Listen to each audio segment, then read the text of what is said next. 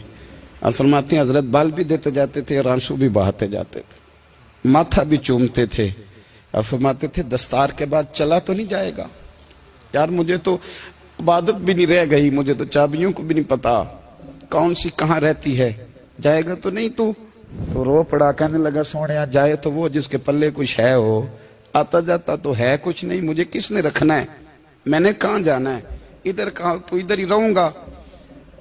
وہ اس طالب علم کے سارے استاد بھائی کہتے ہیں اس نے دستار کرائی، پڑھا پڑھایا کچھ نہیں، پر جو مسئلہ اڑ جاتا تھا نا، وہ جو اڑ جاتا تھا نا، وہ جا کے اس سے پوچھتے تھے تو کتابیں کھولنے کی ضرورت نہیں پڑتی تھی۔